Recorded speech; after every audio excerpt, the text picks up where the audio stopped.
Hey, welcome everybody. This is Ed Logan. Hey, I want to welcome you to From Process to Pure Food Movement. Last week we did the study on the dietary law. We want to know what the Messiah and what the Father thought about eating certain types of meats. Now, before I go any further, let me say this. I want to make sure that everybody is clear and understand where I stand about meat. Okay, so I don't eat meat anymore personally. One of the reasons why I don't eat meat is because I know that is one of the things that was a downfall for me. Okay, if I smell it on a grill, I just lose it. Things like that. So I quit eating meat because of that, because of the fat content. And I also, number two, I don't eat meat because I do not agree with how meat is or animals are raised today on the industrial site. Okay, so let me make sure that that's very clear. I do not agree with industrial meat. That is taking a bunch of cows and cramming them in one space, and you're giving them I don't want to, is it even called food? We don't know, but feeding them this stuff and they're just standing there and just gaining weight, and they're giving them hormones and shots and all of these things I disagree with. And I don't believe that we as believers should be consuming that type of meat. Okay? Now, on the other hand, let me say this. If there are farmers who have grain-fed animals, who love their animals, who take care of their animals, and they slaughter their animals correctly, I have no problem with that. I have not an issue with that. And a lot of people would get upset with me and say, well, they're still harming the animals. Well, it's in the Bible. The Most High allowed that to happen. People ate meat in the Bible, sheep, goat, bulls. They ate these things in the Bible. I know what this new age stuff is doing right now, and it's getting people away from, it's all about protecting the animals. I'm about protecting people more than I am about protecting animals. Don't get me wrong. I believe in protecting animals, but sometimes we can go overboard and protect the animals when I'm out here trying to fight to protect people. Hey, don't eat that.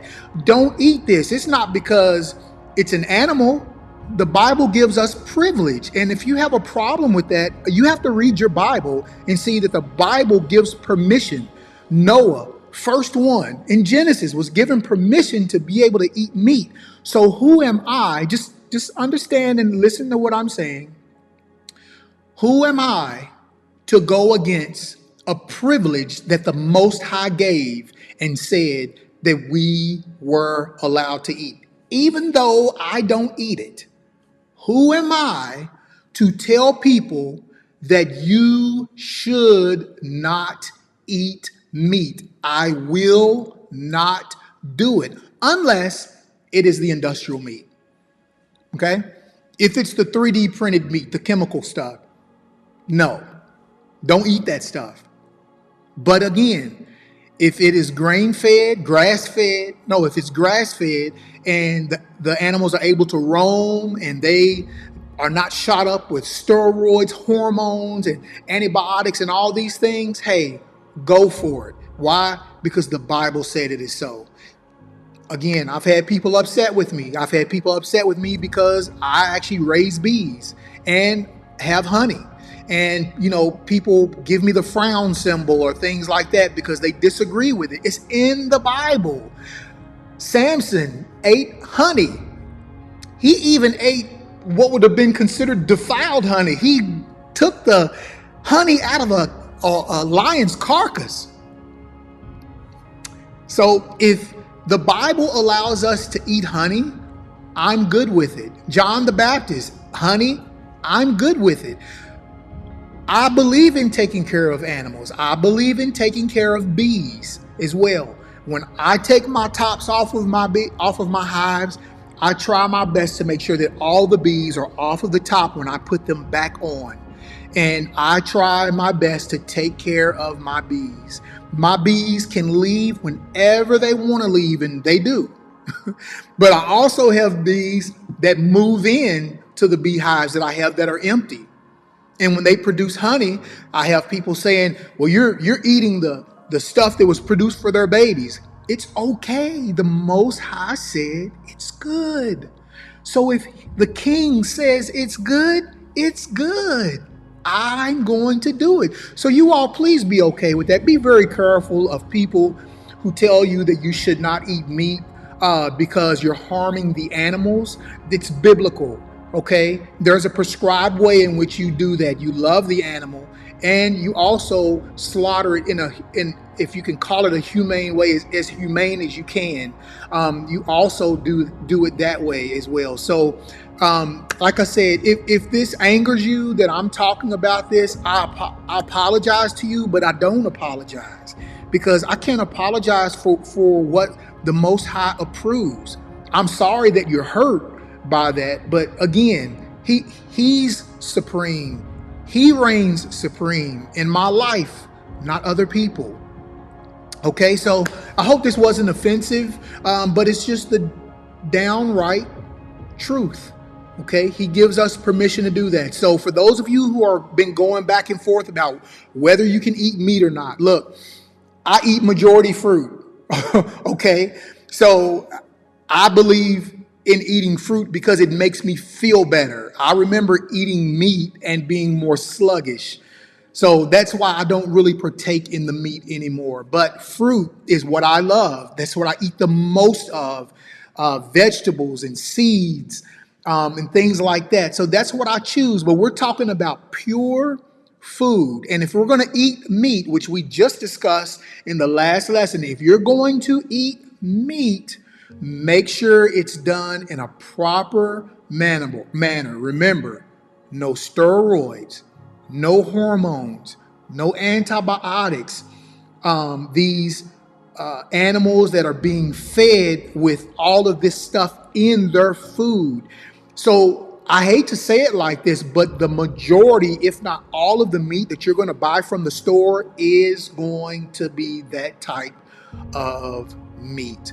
So learn people who are in your areas, learn your local farmers. They will direct you to people who can provide good food for you.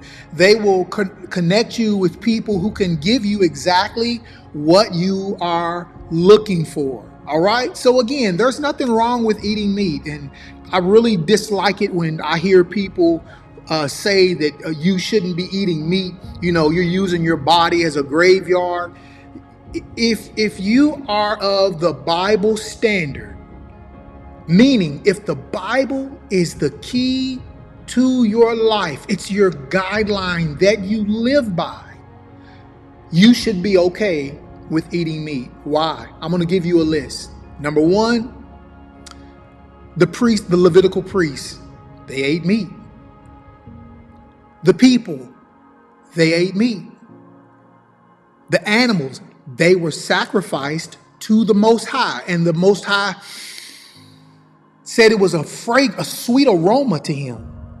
Okay, so if the Bible is our culture and standard that we live by, then we should be eating things of the Bible. We should be eating things that do not defile our bodies. I'm not talking about our heart, which is what Matthew chapter 7 and verse 1 through 22, he's talking about the defiling of the heart, not the defiling of the flesh.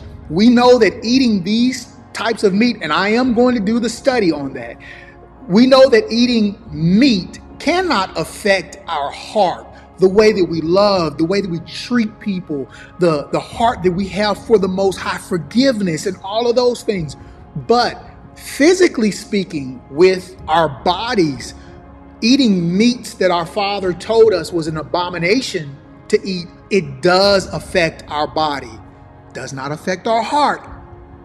Well, physical heart, but does not affect our mind, our spirit man. That's what we're getting to the nucleus of. And I know that people take scripture and they take it out of context when it's saying one thing and we want to force it to mean another thing. And that's not actually what we're talking about here. Okay. So again, I hope that this does not offend anybody. Remember, this is a biblical YouTube channel, we talk about the Bible, and whatever the Bible approves of, that is our standard, and that is what I approve of. So I just want to make sure that we clear the air, because I know some people may be a little concerned when they hear me reading about the dietary law. And especially when we go into Matthew 5 and, Matthew 7 as well, where he's saying, the Messiah is saying, I didn't come to destroy the law. He's saying that I didn't come to change what my Father said. That's what he's telling us, basically. So I just want to make sure that I clear these things up with you all. We are going to be moving into other aspects, but we have to lay a foundation of why we believe what we believe. And we have to allow the Bible to interpret the Bible. Not me, not man, but the Bible to interpret the Bible. Okay? So I actually was going to do a study, but it seems like the Spirit has led me a different way. So I'm going to leave it at that. And I hope that you all have a great understanding of what is being said. I hope that you all understand that I'm not here trying to be a problem-centered person. I'm not. I'm a Bible-centered person, and I want to make sure that the Bible, what is said in the Bible, is actually what is being spoken. All right? Hey, thank you all for listening to me. We're going to get into some good stuff. I'm going to have another video coming out. I'm getting ready to start my tower garden back up. I've just taken all of the leafy greens and the cilantro and all those things off of my tower garden, as I think I've showed you all previously, and we're getting ready to start that. And I'm going to be doing it from the beginning. I'm going to film from the beginning of us growing, even from the seed all the way to the end, so that you can see it. It's another way to get away from processed food and to have food growing in your home. All right? Hey, you all take care. Thank you for joining me. Again, I'm Ed Logan. Thanks for joining me at here From Process to Pure Food Movement. Hey, eat at the King's table. Bye-bye.